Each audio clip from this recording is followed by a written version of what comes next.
মালিককে ডাক দিলেন। মালিক আসার পরে বলে, রে মালিক, বেলালের উপরে যে অত্যাচার জুলুম তোমরা শুরু করে দিয়েছো, কোন আইনের আওতায় পড়ে না, তার ইচ্ছা ইসলাম গ্রহণ করেছে, এটাই কি তার বড় অপরাধ? এখন মালিক ডাক দিয়ে বলে, আবু বকর, আপনাকে খুব ভালো করে আমরা চিনি, আপনি একজন ভালো মানুষ, আপনি নাক গলায়েন না। আপনি কি করেন না? নাক গলায়েন না। আপনি এখানে আসেন না, এটা আমার মালিক আর কর্মচারীর ব্যাপার, গোলামের ব্যাপার। আবু বকর রাদিয়াল্লাহু তাআলা বলে, না, সে আমার ঈমানি ভাই, সে আমার মুসলমান ভাই। বলে জোরে বলেন সুবহানাল্লাহ। আমি তার কষ্ট সহ্য করতে পারি না। বল, তোর কত টাকা হইলে বেলালকে তুই স্বাধীন করে দিবি, আমার কাছে বিক্রি করবি?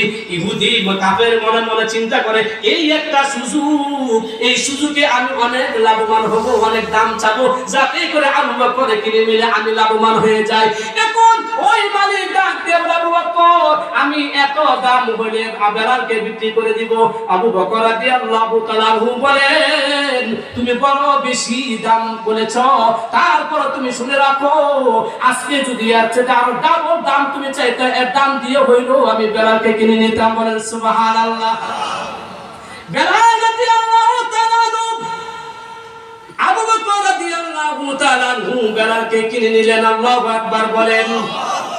আর কিনে নেওয়ার পরে ডাক দিয়ে বলে, বেলাল, এতদিন পর্যন্ত তুই একজন কাফেরের গোলাম ছিলি, তোর উপরে অত্যাচার জুলুম করেছে, তুই যে কষ্ট করেছ, আরে বেলাল, আজকে থেকে আমি তোকে স্বাধীন করে দিলাম।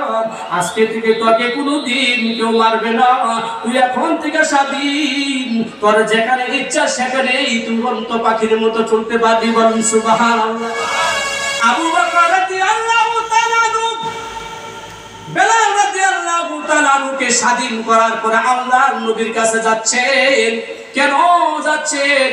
দোকানটাকে যখন বিক্রি করে ফেলবেন, তখন কিন্তু দোকান আশেপাশে দোকানওয়ালা বলেছিল, আরে আবু বকর, যেই তুমি সংস্পর্শে মুহাম্মদের সংস্পর্শে গিয়েছো, সেই তুমি আবু বকর ক্ষতিগ্রস্তের মধ্যে আছো, তুমি ধ্বংস হয়ে গেছো, আর আমরা লাভবান, আমরা সফল কাম। এটা জানার জন্য আল্লাহর নবীর দরবারে রওনা শুরু করে দিয়েছে। কিন্তু মাঝখানে বেলাল রাদিয়াল্লাহু তাআলা আনহুকে বিক্রয় করে তারপরে স্বাধীন করে দিলেন। এখন তো সাথে আর কোনো টাকা পয়সা নাই। আল্লাহর নবীর কাছে গিয়ে বলে, ওগো নবীজি, কাফেররা বলে আমি নাকি ক্ষতিগ্রস্তের মধ্যে আছি, তারা নাকি সফল কাম। ওগো নবীজি, আমি আপনার কাছে জানতে চাই, আমি কি সত্যিকারই ক্ষতিগ্রস্তের মধ্যে আছি নাকি আমি লাভবান?